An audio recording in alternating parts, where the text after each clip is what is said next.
Apa yang terjadi jika potongan kikil sapi dengan tekstur super lembut dipadukan bersama mie pipih dengan kuah kaldu yang segar?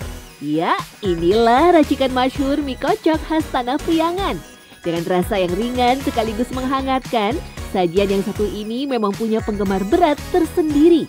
Yang menakjubkan tak hanya sekedar jadi menu legendaris, mie kocok disebut-sebut jenis sajian mie tertua yang ada di Nusantara.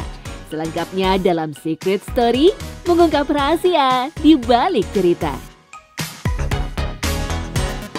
Mie kocok tuh enak buat hangat-hangat, terus dagingnya juga lembut gitu. Jadi enak aja sih kalau misalnya di Bogor habis hujan gitu. Dari baksonya, mie-nya, terus kikilnya itu beda, nggak kayak bakso-bakso yang lain gitu. Menyebut mie kocok tentu akan membawa kita ke salah satu kota di Jawa Barat, yakni Bandung. Ya, seolah telah menjadi ikon kota kembang, mie kocok memang jamak ditemui di ibu kota Jawa Barat tersebut. Tapi jangan khawatir, buat Anda yang berada di kawasan Jabodetabek, mie kocok Bang Barung yang terletak di kota Bogor ini bisa jadi pilihan untuk merasakan sajian yang otentik. Dengan pilihan topping yang melimpah, pengunjung bisa menikmati sajian mie kocok bercampur kikil sampai iga sapi.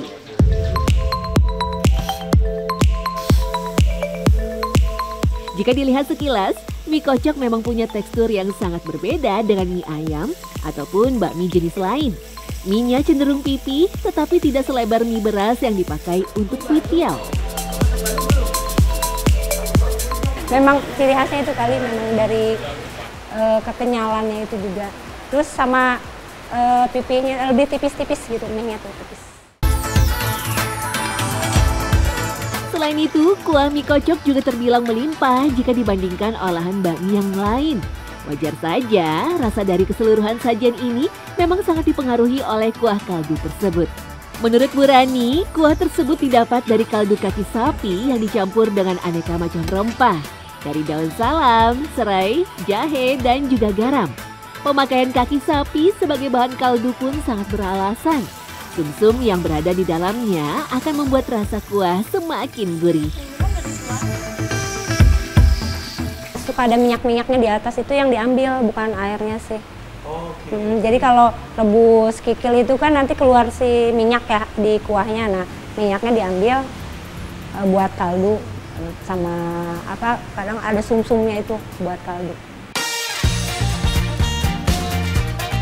Sementara untuk isian mie kocok memang diperlukan tips tersendiri agar bagian kikil ataupun iga tersebut bisa lembut sempurna.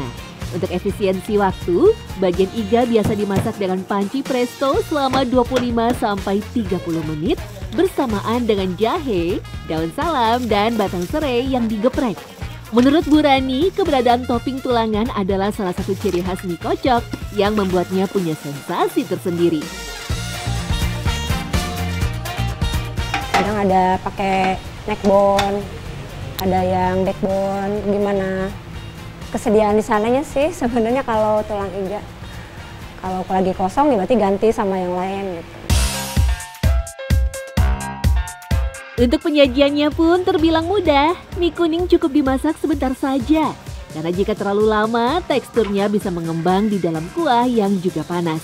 Bumbu seperti merica, garam, dan penyedap wajib dilengkapi dengan serbuk rahasia ciri khas mie kocok Bang Barung. Mie dan sayuran harus benar-benar ditiriskan agar air rebusan tidak bercampur dengan kuah. Nanti kalau misalkan di kuah kaldunya, kan itu kan mie mentah sama toge mentah ya, nggak bagus nanti kuahnya jadi kecampur bau itunya, jadi nanti keruh sih kuahnya. Karena kan mie itu kalau air rebusan mie itu putih jadinya bekas tepung ya. Untuk kenikmatan yang hakiki sekaligus porsi yang memuaskan, biasanya pengunjung akan mendapatkan 2 mangkok besar yang berisi masing-masing mie dan juga topping.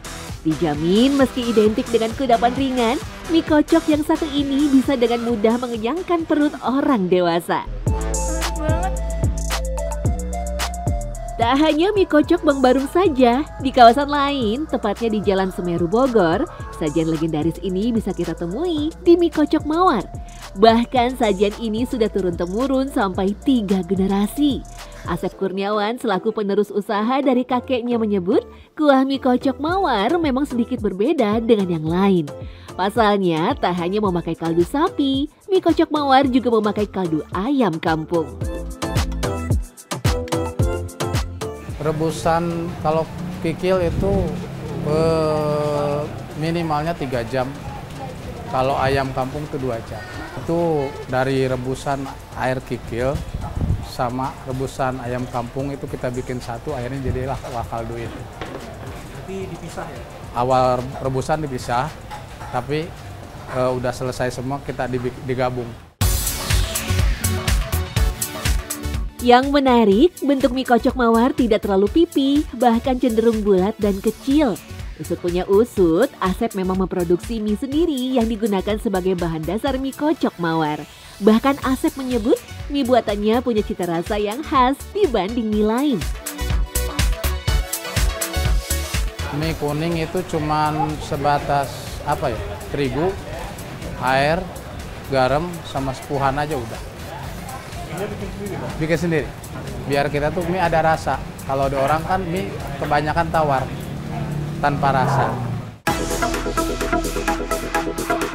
Selain itu, secara penyajian, mie kocok mawar juga punya gaya tersendiri.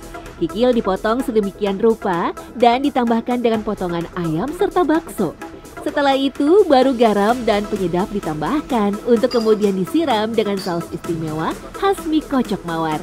Ya, meski sekilas terlihat seperti sambal, saus ini terbuat dari campuran tomat dan bawang rebus. Menurut Asep, racikan inilah yang membuat mie kocok mawar bisa bertahan lebih dari 50 tahun. Ini sebatas tomat, kita blender, dimix sama bawang putih, udah ada direbus. Jadi dari tomat di blender, dimix sama bawang putih di blender, kita rebus, jadinya seperti ini. Lantas, bagaimana sebenarnya asal-muasal sajian ini?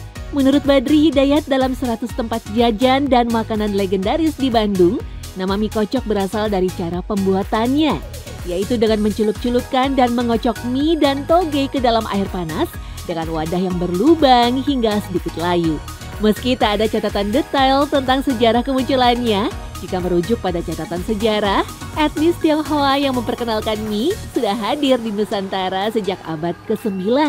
Maka wajar jika mie kocok disebut sebagai salah satu sajian tertua di tanah Sunda. Pasalnya, sebuah surat kabar berbahasa Belanda di Bandung telah menampilkan iklan tentang mie kocok pada tahun 1947. Tepatnya 14 Februari 1947, itu ada surat kabar ya, yang berbahasa Belanda, Algemeen Indisch Dagblad. Nah, di situ disebutkan ada sebuah restoran ya. Jadi ada iklan di dalam surat kabar itu yang menyatakan ada restoran yang bernama Hwasan. Nah, Hwasan ini menyajikan menu Eropa, tapi juga menyajikan menu mie kocok. Gitu. Jadi ada mie ayam, ada mie kocok. Menurut Chef Bukti, kalimat kocok sendiri juga bisa berasal dari bentuk mie yang tercampur dalam kuah kaldu dan topping. Bentuk mie yang pipih tersebut memang bertujuan untuk menyeimbangkan isian topping mie kocok berupa kikil yang sudah berbentuk lebar dan besar.